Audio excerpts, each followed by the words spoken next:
Welcome back to Decouple.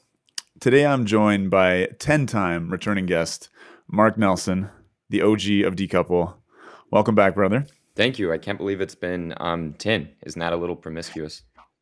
It's quite.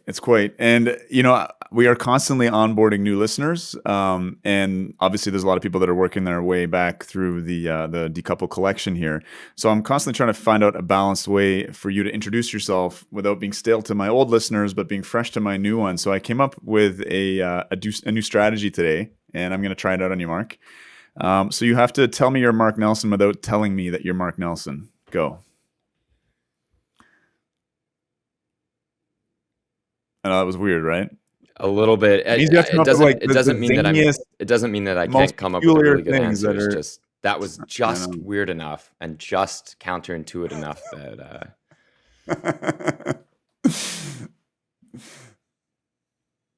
You So got anything for me? well, I have a mustache, and I think reactors are immortal. Okay. All right. Yeah. That actually does label you quite well if anyone follows you on Twitter. All right. Well, we'll leave that awkward pause and move into the future here. And the immortality of reactors is actually the topic that I brought you back on the show to talk about today, Mark. You've been quoted as making that outlandish claim. And I want to challenge you on it. I want this to be an interesting interview for our listeners. And I have to say, I mean, this is the thing about nuclear energy is that, at least in terms of its public perception, it's this incredibly, powerful technology with the potential to go wrong. And, that needs to be regulated very carefully, where we want the machinery that produces this electricity to be pristine. And so the idea of running reactors well beyond their design life into old age seems to be on its surface level quite counterintuitive. So this is what I wanted to unpack with you today. This whole idea, because I think one of the ways that you describe yourself, if I could offer another suggestion for tell me you're Mark Nelson without tell me you're Mark Nelson, is that you fight to keep nuclear plants alive and to get new ones built, basically, right? I've heard you say that in several ways. So this is what I wanted to unpack with you. It's a big, broad theme, but provide us maybe with some context because, in terms of the existing nuclear fleet, particularly in the West, a lot of it was built in the heyday. I guess probably the 70s in the States and maybe the 80s in France are sort of peak nuclear plant building time frames. So these plants are getting old. Just give us that background. I've tried to answer my own question there, but give us a sense of the world's reactor fleets and why it's important to keep these things open. And we'll get into whether it's a good idea to or not. Sure. I think I'd put it this way. New York and Tokyo are both cities of almost exactly the same age. Yeah? Mm-hmm. Yeah, but the experience of using public infrastructure in those two cities is very different. So we shouldn't just tear down the whole city and rebuild it every 40 years? Or is it that we Tokyo kind of looks did with good? the firebombing. Is it that Tokyo looks good because it's stripped to the bone and rejuvenated every few years? And the question is, what can and what can't be rejuvenated, and what does or doesn't reset the clock on how old or how new a place is? Let's be even more puzzling before we unpack it. So the Sure. ship of Theseus is a famous philosophical problem posed by the ancient Greeks, which is if you take a ship and you replace one at a time, every single board, is it the same ship once not a single speck of the original is left? Right. Just that sort of platonic essence of the ship. For our needs did it function as a ship all the way through? And in which, if case it did, then I don't care what you call it. You can rename the ship or the reactor anything, as long as it functioned continuously the whole way through. Then it's the same. It's the same thing, and it's good as new if it's new. If all the pieces are new. I think what people struggle with, myself included, is that we, particularly, I think, post-war, maybe post kind of Edward Bernays, we live in a world of engineered senescence, right? In a consumer culture where consumer devices are designed to have a short lifespan, to break, and for us to buy new ones. And I think maybe this message of keeping old nuclear reactors around for a long time would have fallen on more receptive ears in a time when we used to build stuff to last And I mean, maybe that's You mean kind of like the era we all build the nuclear plants. reactors that we have now in the US? Yeah, I guess so. I guess so. But you know what I mean? Like, Yeah. we're Here's what I would addicted to say, new Chris. shiny things, right? Um, First, let me steel man the people using a lot less steel in things, okay? Sure.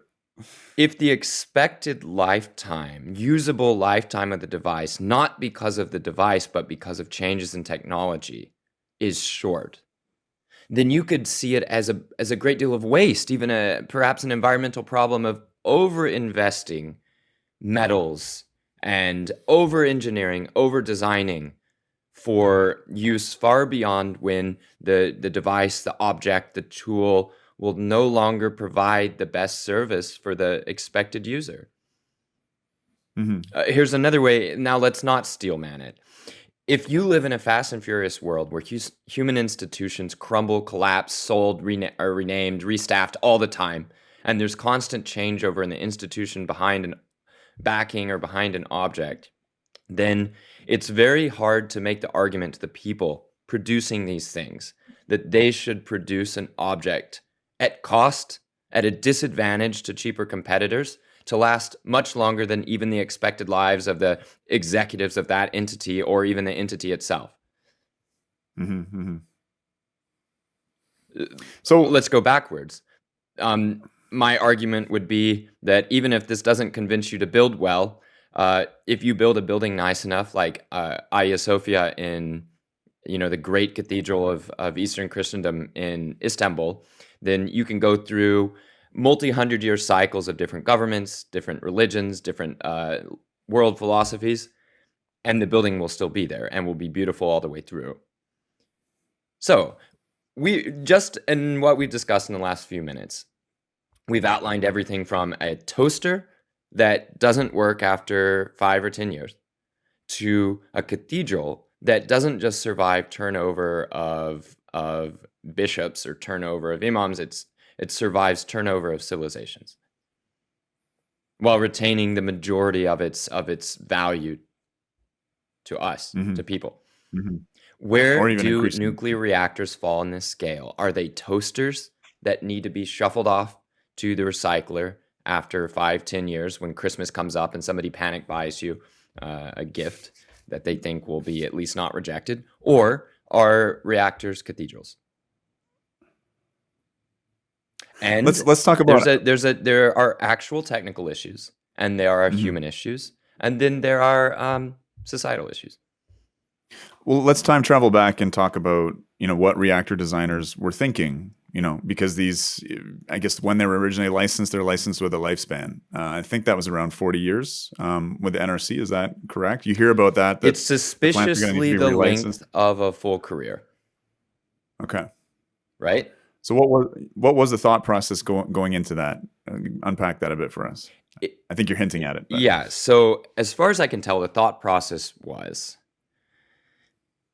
technology is changing rapidly. The designs of reactors were, I wouldn't say iterating so rapidly, but certainly the size of the plants was increasing rapidly. And there was a set assumption in the 1960s that because uranium was considered to be scarce, and because fast reactors were invented along the same time as regular reactors, there are people arguing we shouldn't use the word thermal reactors because it confuses people, but there are reactors that transmute dead uranium into live stuff, and then there are reactors that use the little bit of live uranium that you put in until there's not enough left. One side is the first of those is the fast reactor. The second of those is you can call it the standard reactor. Sure. So everyone thought that we would need to switch to fast reactors, in which case you're building these designs. They need to last under intense regular operating and even more intense emergency conditions. Then you just had to give a number that said how long should they be able to last under the standard conditions, such that at the end of that period you're still confident that they're good in the emergency situation. Right, And right. the length of a career, 40 years, was good enough. It was long enough. Does that also compare to other sources of traditional generation, like a coal and a gas plant, like what their lifespans are like? Well, again, ship of Theseus, right? In a coal plant, you're dealing with extremely hot gases. And as coal plants became more advanced, honestly, the newest coal plants that Germany built are technological wonders. And they received beautiful architectural treatment that I think should have also gone to the nuclear plants, but I digress. These new coal plants in Germany are of the complexity and the difficulty to engineer and operate as nuclear plants, just without the political oppression that Germans put on nuclear plants. So Mhm. I guess I would say we're gonna see how well those plants do, but my intuition is no, they're gonna require a lot more downtime and a lot lower operation in the course of the years because they have extremely hot gases that there's almost no way to engineer around. Same thing for the gas turbines. Now, if you can drop in replacement parts, replacement primary, the turbine blades at the front of the hottest part of the compression stage and combustion stages, well, then maybe you can replace stuff on the gas turbine. Or if the whole thing you can just re-up every 20 years, who really cares, right? So I would argue that although nuclear plants are clearly lasting longer than anyone seems to be putting coal and gas plants through, that's partly because coal and gas plants keep operating at hotter and hotter conditions as we increase the technology level. And that's not really true or hasn't been true of the nuclear plants. So the other piece of energy infrastructure that has a reputation for lasting a hella long time is hydro dams. There's some nuclear reactors that are looking. I think they've already been relicensed in the States, like Peach Bottom to 80 years. What does that compare to like some hydroelectric infrastructure, well-known hydro projects around the world? Concrete is just human-made artificial sedimentary rock. Basically, it's artificial rock, and this rock hardens with time and wears with time. If you actively, with scurrying, scampering little humans, protect and inspect that rock, you maintain it, as long as rocks can be maintained, right? Mm-hmm. There's high quality maintained rock in 2,000-year-old buildings of exquisite design in Rome. This is the famous Roman concrete. So what I would want to say when I say immortal, what I really mean is the key things that would have to be protected for longer life, we have benchmarks for. And as those benchmarks age successfully, then we have that much more. It resets the clock on when that thing could be expected or should be expected to be decommissioned in the living nuclear plants. Does that make sense? So that is, let's say there's an oldest reactor in the world somewhere. There's an oldest reactor.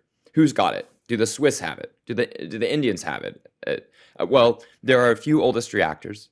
And as we monitor key parts of those reactors, or shall I say in reactor years or under neutron bombardment, we look at what reactors in the world have highest neutron bombardment. We look at a few unlucky decommissioned reactors and check their metals. We end up with a lot of evidence that every reactor that is younger or less experienced than those will be able to have an argument to the safety regulator that under emergency conditions, it'll be just fine if it continues life. Mm-hmm. So there are a few keystone plants or keystone reactors or keystone structures around the world that show us, without needing to rely too much on theory at all, what the materials are doing under certain conditions as they age. Well, let's get nerdy about that, because I think it's pretty fascinating. You mentioned neutron embrittlement, I think, being one of the biggest determinants of life. We talked a bit about concrete and how that can be well looked after for thousands of years. What's the breaking point? What's the thing that it can't be replaced when it comes to a nuclear plant? And what's the mechanism by which it gets embrittled or made unsafe? Well, I'm going to answer that question, but I just had one last thing to say on the issue of protecting concrete. It's a little Christmas gift to your listeners. So the best concrete protection story I've heard from the nuclear industry actually comes from our friends, the Dutch. So in the Netherlands, I wouldn't say they're lax about nuclear safety. No, I think they're incredible at nuclear safety. They don't think that it comes from lots of guns at the plants or incredible security measures. So when some people broke in and scampered up the side of the reactor dome at Borssele in southern Netherlands, and they went on top and they painted a large crack in the reactor. I can just see these Greenpeace activists never produced a single damn thing in their life that anyone needs. And then they're like, haha, I know what we'll do. There's no crack there, so we'll paint a crack to show how cracks are bad. So they go up, they paint this big crack, and they get caught. And the folks at Borsalett sue them for damages, which included repainting the entire structure, which needed to be done anyway, as paint is one of the classic things that humans use to protect from the elements, from Navy ships to concrete. It's really effective. And they got a free total paint job out of this attempt to embarrass the plant by painting a crack on by Greenpeace. So, But of course, they probably painted it matte gray, right? There wasn't any aesthetic consideration. I'm afraid they did. They did. An opportunity was lost, to be sure, but it still was funded by Greenpeace. And the end effect of all of Greenpeace's campaigns in the Netherlands are that they just announced that they're pursuing a new nuclear build program. I heard just about that. last week. 5 billion euros worth. Exactly. Okay, now let me get to your neutron embrittlement question. Let's zoom in, if you will, to metals. Metals, like the steel in a reactor vessel.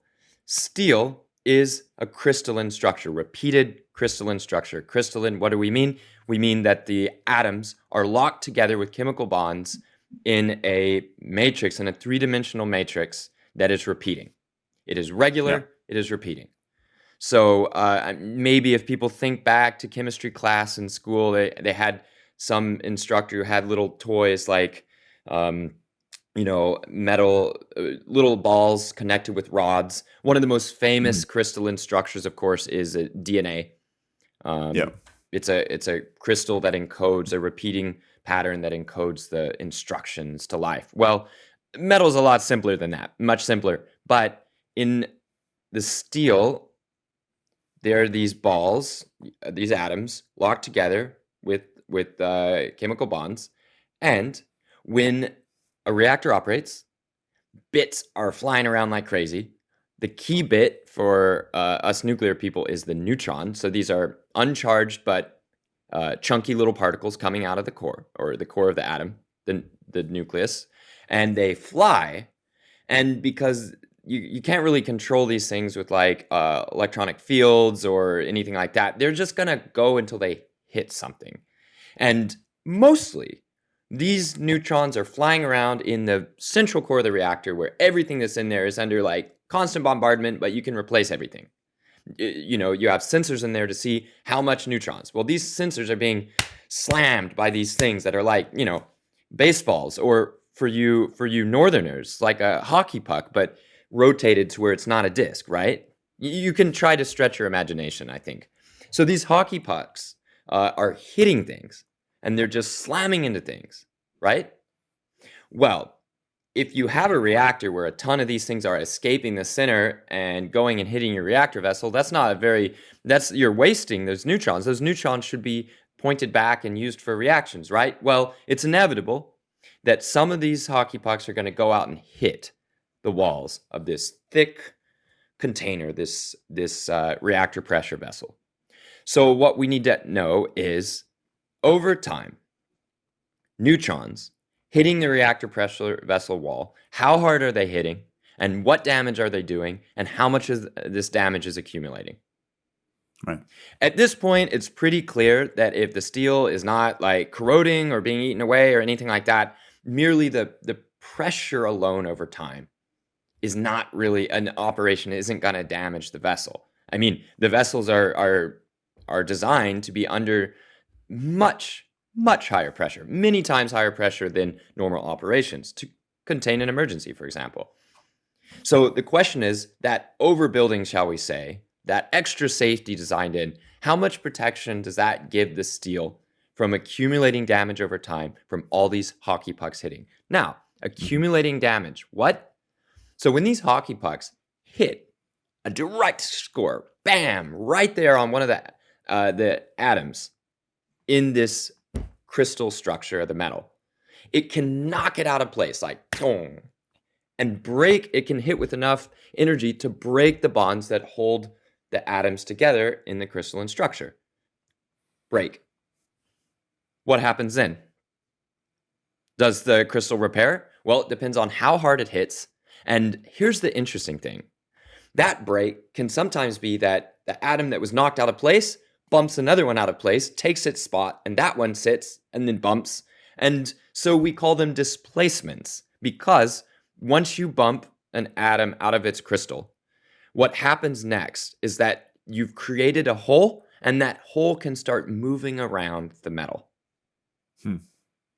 So where does that hole go? These holes do not stay in place.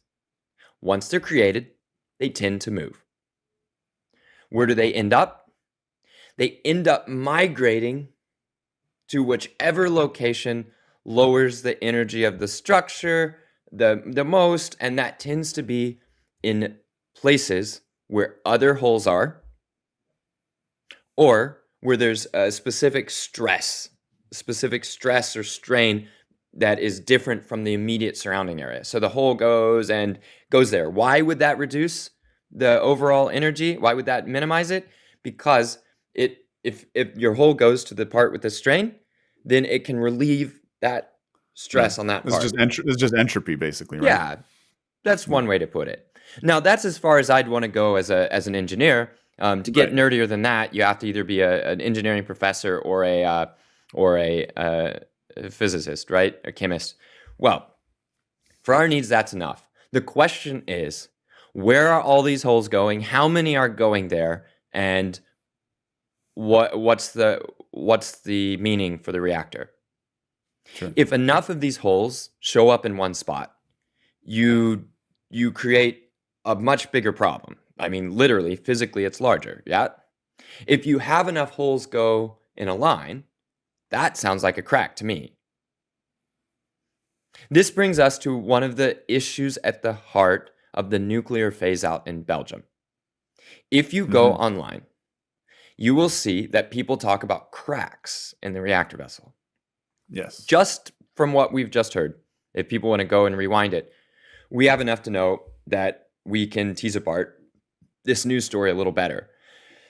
What these cracks are is actually that the crystal structure of these reactor vessels is not absolutely perfect. The carbon content, that is carbon, one of the many substances added in tiny amounts to change the properties of metals. So in this case, iron, which makes a crystalline structure with just a little bit of carbon in and around, 1%, 2%, becomes much harder than the crystal structure of iron without carbon. Now, to make this steel right, you want every bit of the steel to have exactly the same qualities. If you have a little bit more carbon in one area and a little bit less in another, you change the properties of those two areas of steel in order to make their chemical properties, their structural properties slightly different. That slight difference, sounds like a stress concentration waiting to happen to me. Then it means displacements caused by the hockey pucks hitting the wall of the pressure vessel to migrate over to these areas of slight difference in carbon and other substances that are put into the steel for hardening. So how do we know if this is a problem, how much of a problem it is, and when we say, okay, this reactor vessel's done? Well, and is Belgium at that level now? Yeah, so what's interesting about Belgium is it led to a shutdown of the reactor in question when it was found that these carbon gradients, so gradients in engineering word just means change in something over some distance or some time, or anyway, gradient is a slope. So there's a change in slope of the amount of carbon over a small area of the steel. When this was discovered, an immense amount of effort and money was put into finding out just how bad the issue was. Why was so much effort put in? Because Belgium is 50% reliant on nuclear, is totally dependent on imported fossil fuels for the rest of its energy, and basically didn't have an alternative to just actually determining whether the reactor could be operated or not. Cut a very long story short, a lot of science was done really rapidly. Investigations on older reactors that had been decommissioned steel was examined, lots of theory, lots of modeling, and I believe they also put some samples of steel in test reactors to bombard them with extra neutrons to see how they performed. The end result of all this is that no appreciable difference in the reactor under the most extreme conditions and accidents that it was expected to face. In other words, if there were going to be failures, it wasn't going to be the pressure vessel steel under concern. Mm-hmm. I'm tempted to make like a linear no threshold joke here about, one one little gradient is too much. There's no such thing as a safe crack in a reactor vessel. Wait. The nature of the most informed anti-nuclear arguments here was, how was it that you didn't know about this before? Or why didn't you have better process control at the manufacturing facilities? That is a safety claim that's not quite, this proves nuclear is unsafe, but rather this proves you don't have a good control of your system, which is the same as not being able to truly tell us for sure whether you've caught all the other errors we haven't noticed yet. Right. Which, if that's the standard you're applying, you're going to shut down pretty much everything in the world. But because nuclear has its extra special spiritual condition that we've discussed in previous episodes, that precautionary principle is used in that much more extreme way towards nuclear. I mean, if anything, the lesson for nuclear from COVID is that when you do put it to the population, there is going to be an actual debate on whether the risks and the rewards line up properly for either facing the danger and the unknown or facing the danger of the intervention. And honestly, honest people can come to different conclusions. And I think that brings us to the French crisis. Well, it sounds like you set yourself up for a little segue there, so I'm going to get out of the way and let you make that. Okay. Europe's undergoing the worst energy crisis in at least a generation. It's getting worse literally every day. Prognosis is extremely grim, and it may very well end in war within months. Sorry, war between countries. Ukraine. Anyway, so in France, look, let's let the politics stay in a different episode. I want to stay on the technical and the safety stuff here. That sets the stage. Sure. There's a desperate shortage of energy. Whatever Europe was investing in and however it was conducting its energy investments and running its energy markets is now revealed to not have been good enough. I'm sure there's lots of blame to go around. I spend a lot of other episodes blaming people. In this case, I want to say we have a dangerous shortage of electricity. We have a dangerous shortage of the fuels needed for electricity, and wind and solar can't be counted on. And any addition of them doesn't matter for this energy crisis, really, because it's a crisis of enough fuels to keep electricity going when it gets coldest here in a few weeks or a few months. So under these conditions, every single nuclear plant is like gold. It's any given wind turbine is essentially irrelevant. Any given nuclear is gold because it's expected to be there, because people priced it in as being there. Energy traders expected a certain amount of nuclear to be there, and the amount that's there is not good enough, partially because countries like Germany, who operate nuclear plants extremely well, keep shutting them down. But a big part of it right now is because of countries that don't operate nuclear plants very well keep losing them to unplanned outages. So that brings us to France. France has an electricity fleet that, with French collaboration, is constantly under siege from the rest of Europe. Why? Because it's too good. It's like a cheat code in a video game. It just puts out a truckload of energy and was already built and keeps lasting. And it makes an entire type of think tank and economist utterly obsolete. Now, I think that those folks should remain obsolete. In fact, they should go work in the mines in Siberia mining extra coal for Europe this winter, right? But for now, let's just say that the nuclear fleet of France working at full capacity would probably, I agree, destroy the European energy market the way it exists. In which case I say, fine. Redesign the energy market to suit the fact that France built, for whatever reason, 63 gigawatts of nuclear power that, assuming it's managed better than the French do, should be putting out a colossal quantity of electricity. We're talking 500 terawatt hours rather than the 350 or 360 or 370 terawatt hours it's going to put out this year. So what happened in France last week? Safety inspections were going on in one of the 4 most recent to turn on reactors in France. This is a class of reactors called N4. That is they came after the P4, they came after the CP2s, the CP1s, and the CP0s. It's just the internal designation. So the N4 reactors, of which there are 4, which is a funny stats joke that I'm sure some of your listeners will appreciate. All 4 of the N4 reactors are about 1,500 megawatts. These are big boys. They're real thick, okay? So they are kind of important as some of the bedrock units that are just expected to be on in the winter. In the US, they'd be expected to be on all year, but like I said, things are operated differently in France, where the goal of French energy policy has been minimizing the uptime of reactors. I wish I were kidding. For about since about 2015, the placed in law centerpiece of French energy strategy was making sure the reactors did not put out too much energy. That was enshrined at the center of French law, not having too much clean energy from already built and paid for publicly owned nuclear. It's because there wasn't a market for the electricity? Like there was a market. It's just the market would have rewarded the nuclear too much, and it would have sunk the price of that type of electricity in all of Europe, and you would have kept building more and more wires to the rest of Europe. Or you would have needed to rapidly electrify the economy and have a lot of electric cars and heat pumps.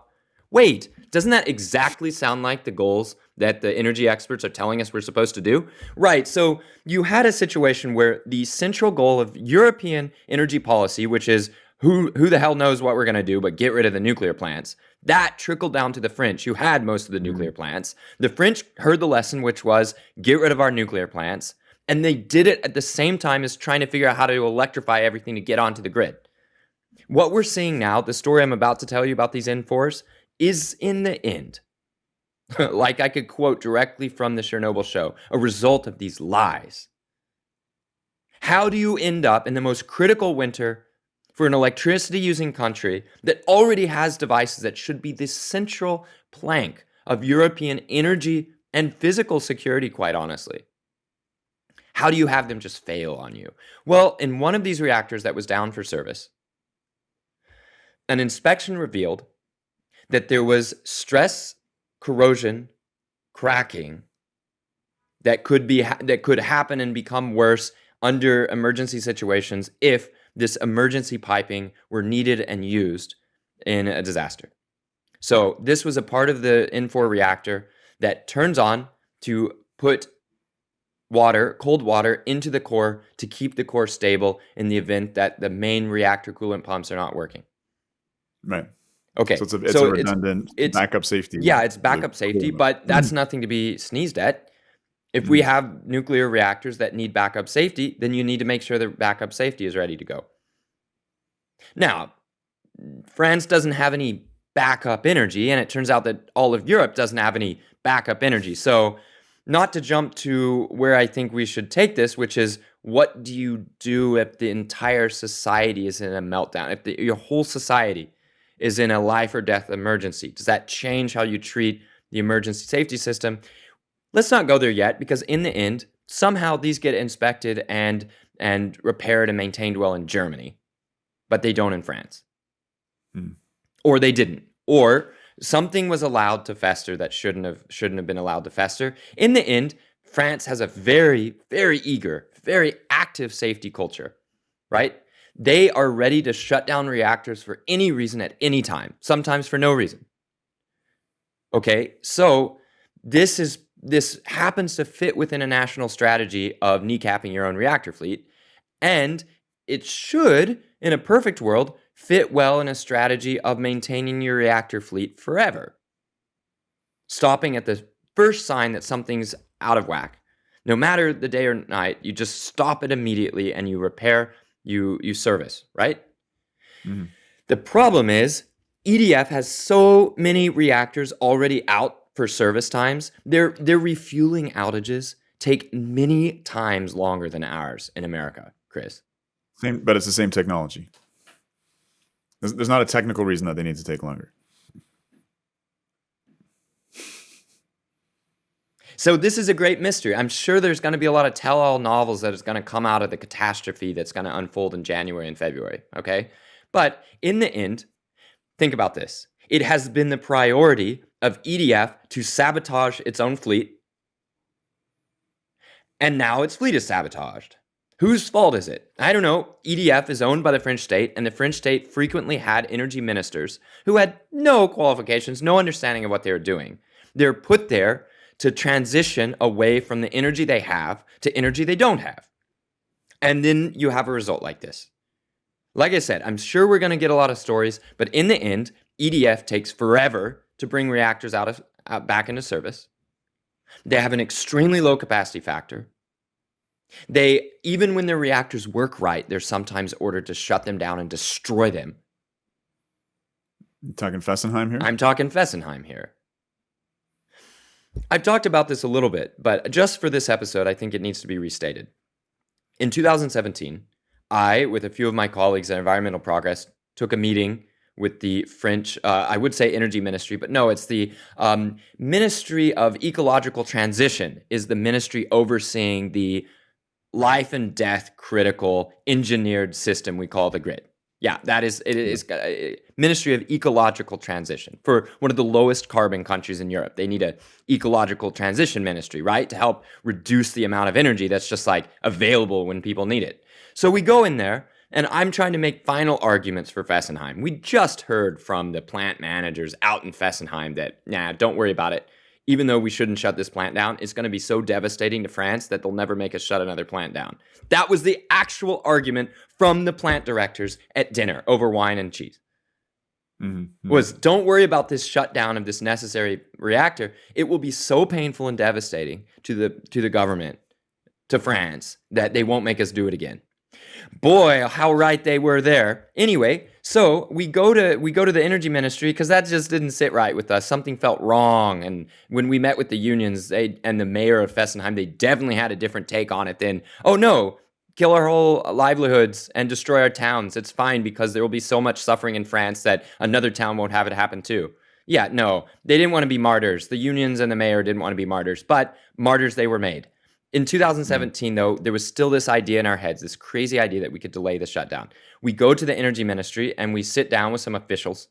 If it gets worse than France, I'm sure we'll look it up and we can talk more about details and names later. But we go in and we sit at a table and I lay out the case that it's good not to close your nuclear plants because you'll need this clean energy. Even though electricity prices are low this year, you'll want it and it makes you a lot better than Germany. And then they say, well, we have a carbon plan in place and the carbon plan says it's okay to shut this plant down. And then I say, okay, well, but Fessenheim could power about 3.2 million electric vehicles if they're Renault Zoes and they are powered and driven as normal French electric cars are. You can power 3.2 million throughout the year. And I shit you not. The ministry official looks at me and says, oh, electric vehicles, that's transportation policy. They have their own decarbonization plan. It's very French. Yeah, it's very French. And now they're about to have something even Frencher. Technically being on the right side of history while having a much worse disaster than the Germans. Nothing could be more French than that. Being right and incompetent at the same time. All right. Well, this is getting a little depressing. So, and I want to make sure we don't stay too zoomed in on this, but that's certainly a very important piece of news, particularly for this month and for this winter. All right, then let's back up and say, how long could the French reactors last if EDF has a house cleaning this winter and people who are expected to make the reactors work well and not badly get into office and the board gets cleaned out and all these great things happen that lead to basically nuclear being enshrined as the proper heart of French energy policy and French nuclear in particular being enshrined as the heart of European energy policy. How long could these reactors last? Well, France is very conservative. The Fessenheim reactors had been upgraded for another 10 years of operation. The French upgrading process is much more extreme than, say, the American one. In France, reactors that are upgraded have to meet the same increasingly strict licensing qualification standards as any new reactor that gets built. In the US, there's a sort of backfitting rule that says if you maintain the standards that were agreed upon legally at the time that we gave you your operating license, then that remains good enough. That doesn't mean that plants don't go through voluntary upgrades, or it also doesn't mean that they aren't subject to extra rules that emerge from events, dear boy. So, for example, Fukushima leads to everybody getting extra special backup generators guarded by men with machine guns and put high up on hills so no wave could ever crash over it, right? So these reactors in the US do indeed get improved in their response to extreme events that we learn about. However, in France, the reactor internals, the plant, all sorts of things have to be changed to meet the standards of, say, the new EPRs, the large reactors that France is currently trying to build. And they can do it. It seems to take €500 million to €1 billion per reactor. Fessenheim already had this upgrade done when it was killed. Really? So here's something that Fessenheim should have done. We should have donated Fessenheim's body to science. We should have either continued to operate the plant in a test or research mode, or we need to harvest as much steel as possible from the vessels and make sure we do accelerated aging tests on as much of it as possible in as many labs and test reactors around the world to say, what would this reactor vessel steel have looked like in 10 more years, 20, 40, 60, 80, 100. The reason why Fessenheim was chosen to shut down was political, not structural. It wasn't the reactor pressure vessel steel. Just on a strategy level, the reason why the anti-nuclear French government folks had to shut down Fessenheim is because it was proving that the reactors could last. Right. So that's both a depressing and a hopeful thing to say. Fessenheim was killed because it was surviving. Fessenheim's death can be the sacrifice that we need to change the way this awful system works in France, where traitors on the inside of the French people have put the French people's lives at risk this winter.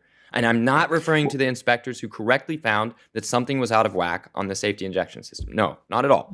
Just that the people who put the lowest priority and the worst resources and the worst conditions for the nuclear fleet below all other energy sources, heads need to roll there, and hopefully the Fessenheim shutdown can lead to a new age of immortal reactors, which brings me to, I think, a hopeful sort of closure. What we're finding is that the reactor vessel steel, either the samples that we can get a bit of, or testing and doing non-destructive tests, that is, you test a living reactor in ways that don't just have to destroy the thing you're testing. Let's say the equivalent for you, Dr. Kiefer, of light little biopsies or, mammograms or things like that, rather than posthumous dissection.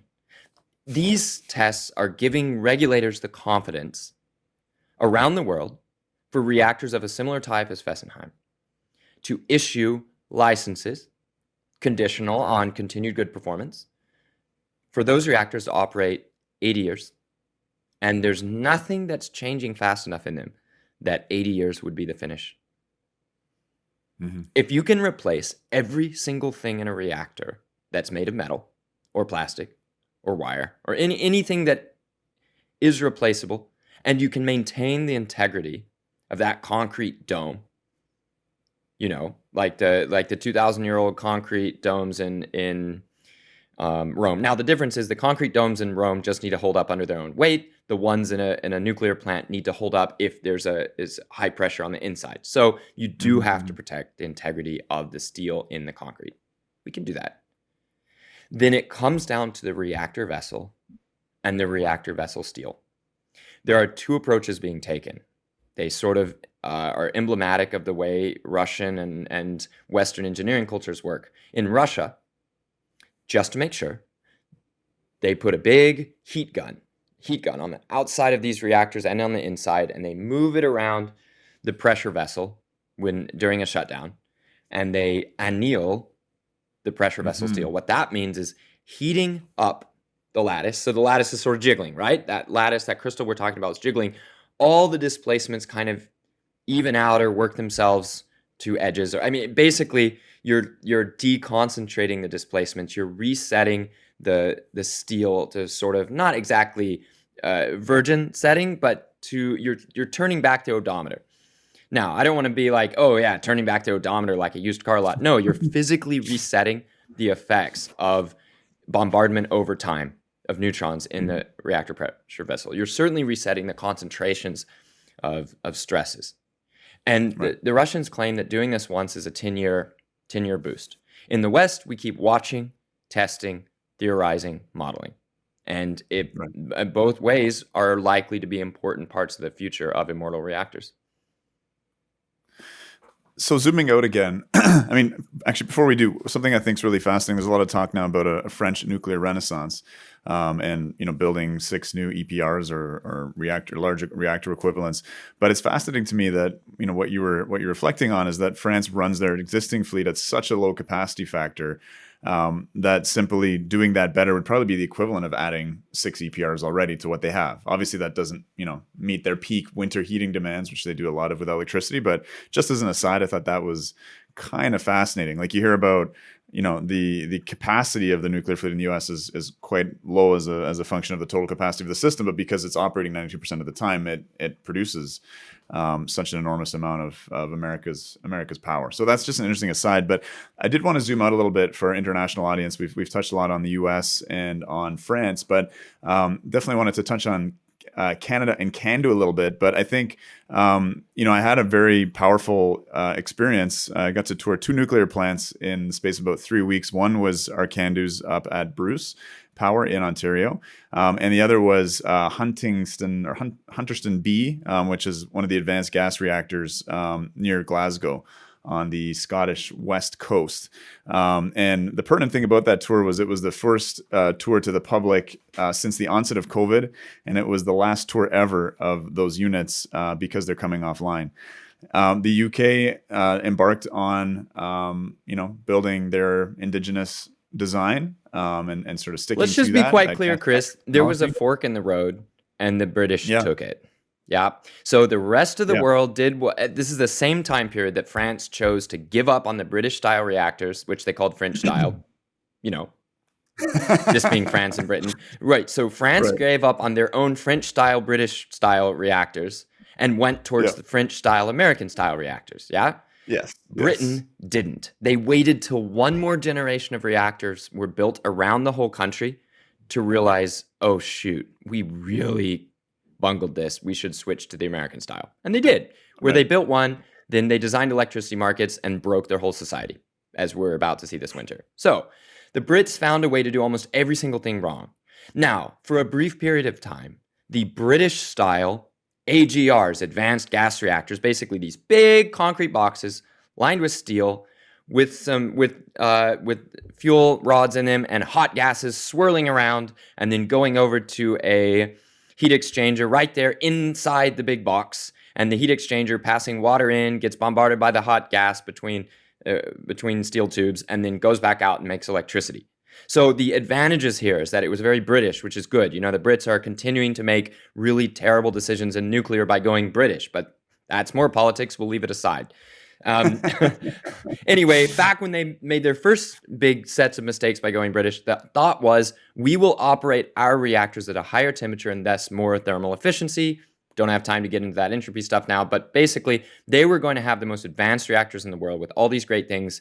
And the problem is that you can't get inside the box and switch stuff out. So it's a race between the crumbling graphite blocks that slow down neutrons and make them go back into the uranium and cause a reaction. Those things are wearing out and there's no way to replace them. And also the heat exchangers, these big metal box things that are there to transmit the heat from the hot gases to the water that's going to boil into steam and go into the steam generator. Yeah. There's no way to replace those. And these two things, we know for a fact, are going to wear out. Almost every other type of reactor, we replace this. In a light water reactor, the moderator is changed out every second because that's the water coming through. That's the moderator. Then the heat exchanger, that is, let's say the steam generators, are either not having to be replaced if they're the Russian design because the Soviets designed them right.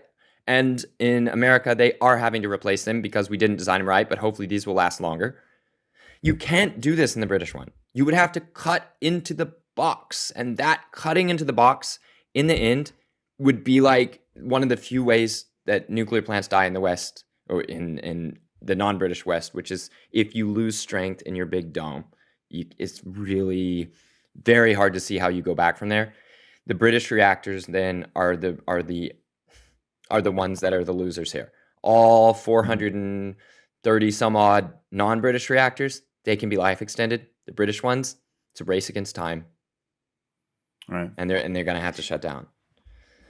Yeah, it was. I mean, it was a poignant tour. It was very interesting to tour the CANDU site, and then another reactor type and another culture. You're mentioning how in the Netherlands they don't have guys with guns inside nuclear power plants, scaring the shit out of everybody. But in Ontario, there's a lot of radiation monitoring. Entering the plant, you have to kind of go through a whole rigmarole on the way out as well, despite never having entered the nuclear part of the plant. Apparently, yeah. So in Netherlands they do have this, but it's if you go into the part of the plant with nuclear stuff in it. Yeah. So different in Canada, and in at Hunterston, there was no radiation monitoring on the way in or the way out. I didn't see a single person with a gun. It was wild. It was just totally different culture, and just made it feel like a much more natural, normal thing. And the tour included a booth where you could look out into the control room and watch the control people doing their thing. It was really cool. Interesting. It's very interesting. Very, you could imagine, and they brought a lot of high school groups through and things like that back in the day. But I digress. We talked a little bit about the UK experience with the AGR. Yeah, let's talk about CANDU. Let's talk about CANDUs. I'm from Canada.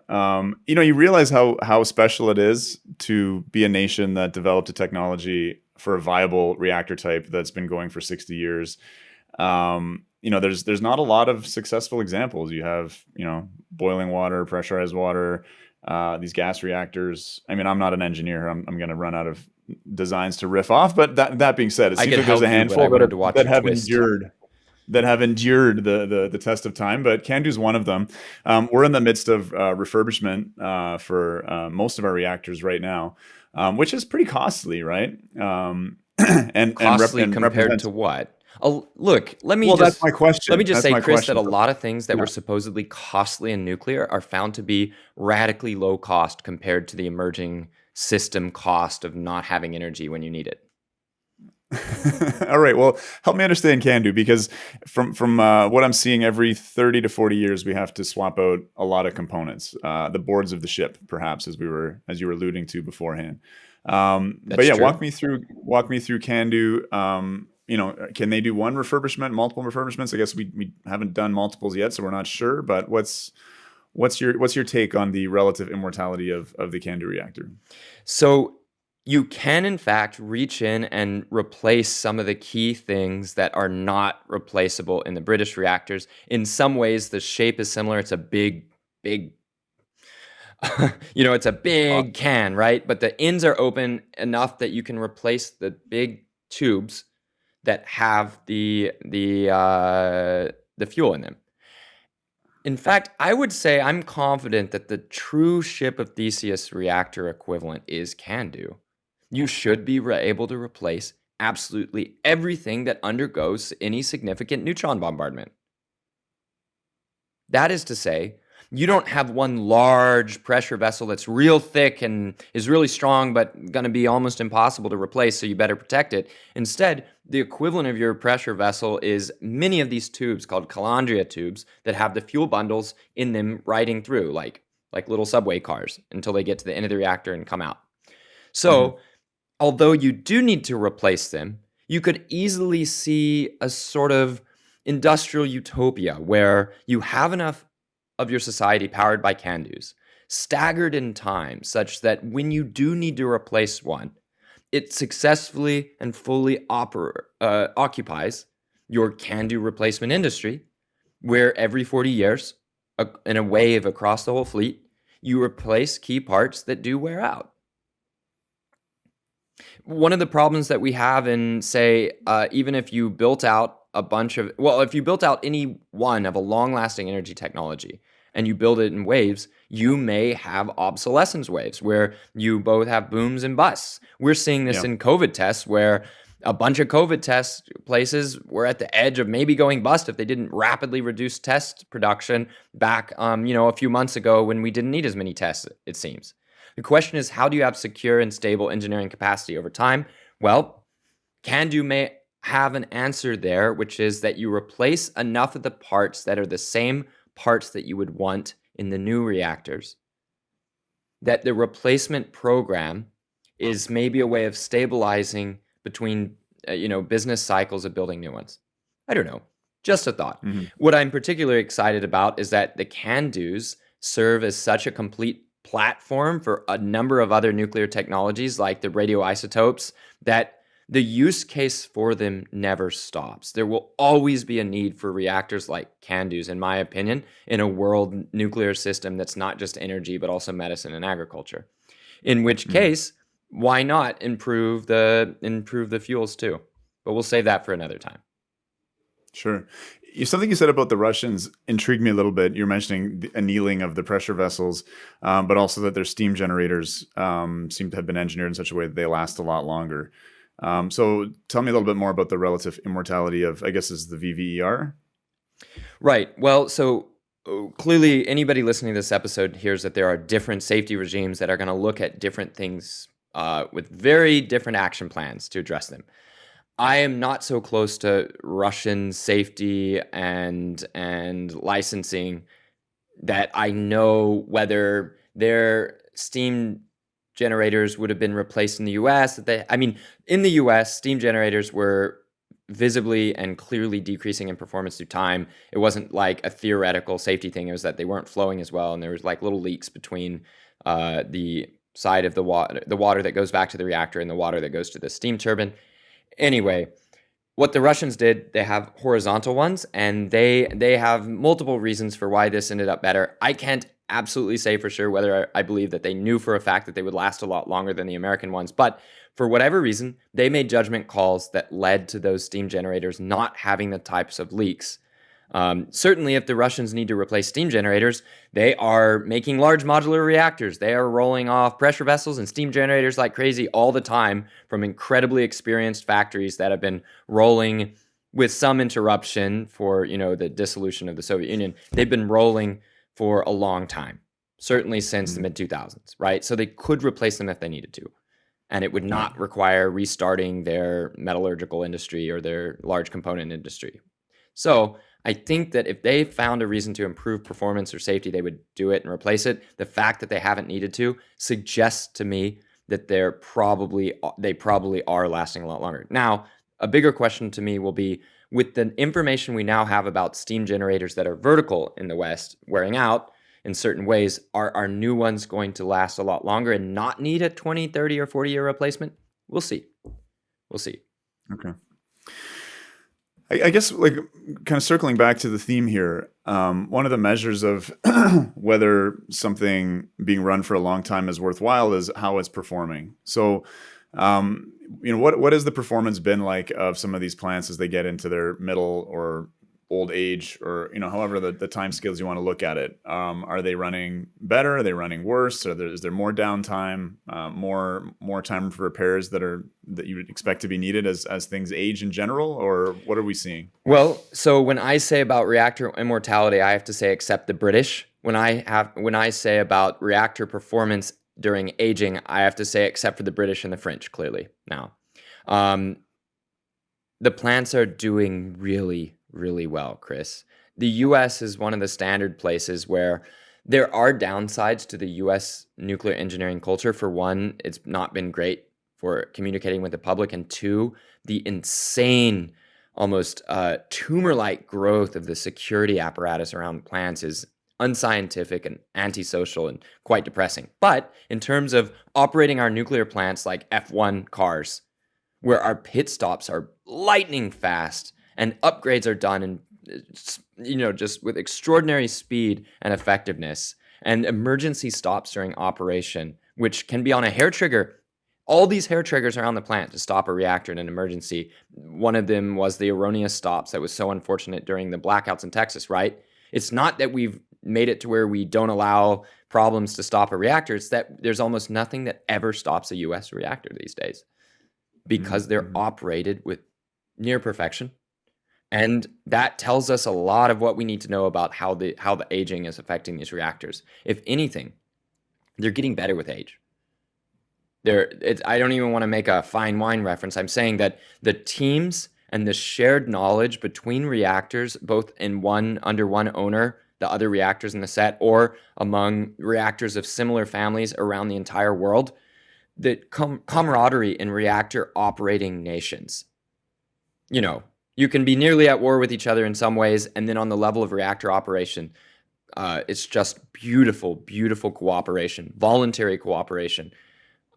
I think that that's leading to just incredible work cultures, safety cultures, and operating cultures. In the end, I think that maybe we do some things wrong in regulation, but the end result in the US for operating reactors has been that safety and performance have gone together. Performance has increased, uptime has increased as safety has increased. And maybe this is obvious for you, but in terms of the ongoing investment in keeping reactors going for as long as possible, the economics of that compared to building new nuclear or building other sources of energy, you've got some skin in the game here, but what's your take on the kind of literature around this? Yeah, my skin in the game is that anti-nuclear people constantly, I think intentionally at this point, even the dim ones, mistake the cost to continue operating with the cost of building new. And they make that because they're trying to kill all nuclear. And depending on where we're talking about, they're either trying to kill existing nuclear by talking about the costs of future nuclear and cutting that off as an option, and therefore saying to the entire nuclear industry, you're a dead end, we're going to kill you. Or they are trying to kill off the future nuclear by saying existing nuclear is so expensive that it's shutting down in various markets or whatever. All of these are, even when they use facts, really bad faith arguments. Continuing existing nuclear is the most extraordinary bargain in the entire energy world, bar none. It's the single best value, even if you don't give a damn about decarbonization. It's the best energy value, keeping existing reactors running. And in terms of, what was I about to say here? In terms of U.S. reactor closures to date, we saw Indian Point go offline, little Yankee up in Bernie Sanders' home state. Have there been any? I mean, clearly there's been U.S. reactors that have gone offline because they were no longer safe, or they were of a design that wasn't workable. But have there been any large U.S. reactors that have come offline because they were felt to have, their components were exhausted? I'm thinking maybe San Onofre. San Onofre was a hit job. Was the replacement steam generator process bungled? Yeah, but look, one of the largest batteries in the world still hasn't come back online from Moss Landing. In California, we're willing to give things multiple tries and to get it right if we decide we support it. In the end, San Onofre was a hit job. We're going to stay away from that one. Let's go directly to U.S. plant closures, political and economic in nature. Have there been any that are related Crystal to River. Just things that are okay? In Crystal River, the replacement steam generator job was bungled badly enough that even by my standards, they kind of killed.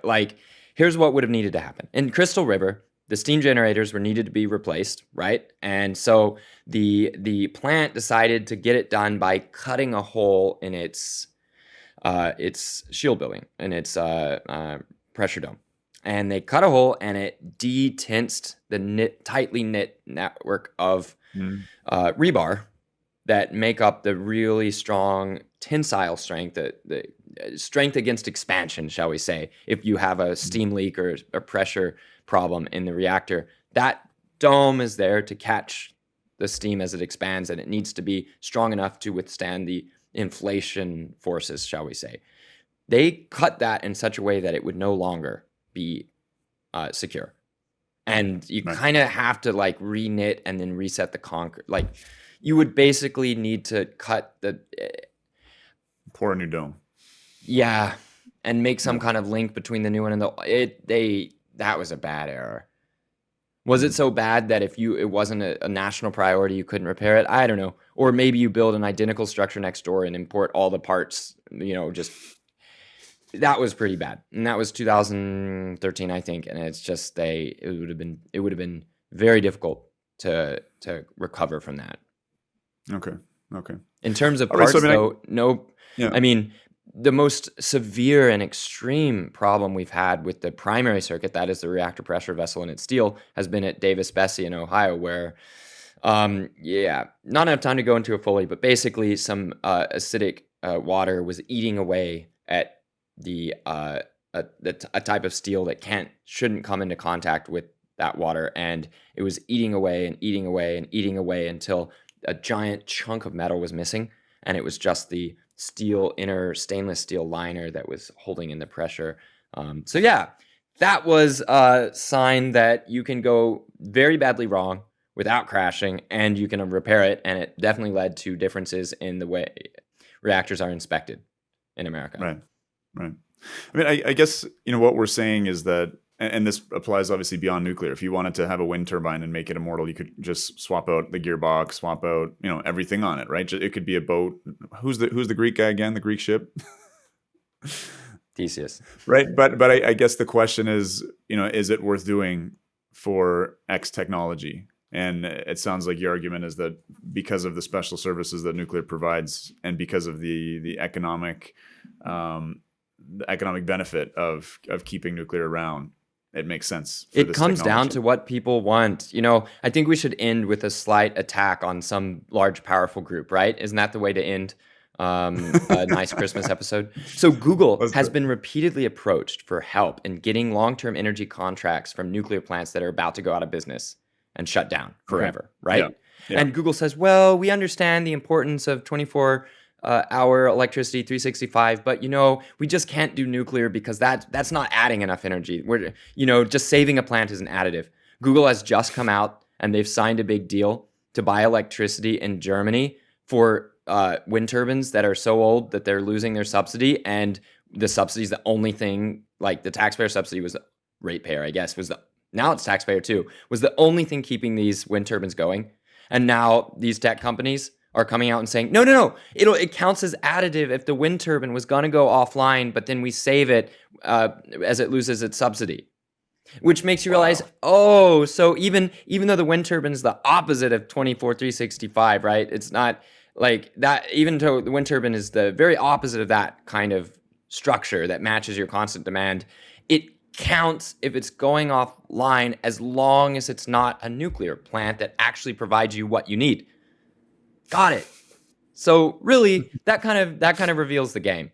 The people who want the good things that come from nuclear energy, in the end, will come around to supporting the continued operation of nuclear energy. Those who claim to, but really they just hate people, we're not going to get them convinced on saving nuclear plants. We're going to improve one funeral at a time, as the famous what physicist said that about the advance of physics. Anyway, or we're going to proceed by people not listening to the fakers and liars who have fought nuclear since it was new, and now say, now that it's already there, we should make sure it dies. We just have to work around them. Mm-hmm. All right, Mark. It's a pleasure having you back for the 10th iteration. I think we might be talking about Amory Lovins next time we meet up. McLovins, as we can call him. Yeah, we should. He's an interesting guy, right. and my ending there hinted at the type of person who made their fortune attacking nuclear right when it was needed to be built most, to eliminate both climate change, the worst climate change impacts, and the catastrophe we're seeing this winter. And now that the catastrophe is unfolding, they still can't update their views. So we'll talk about Amory Lovins, the worst mustache in energy, next time. All right, Mark. A pleasure as always, man. For me too, Chris.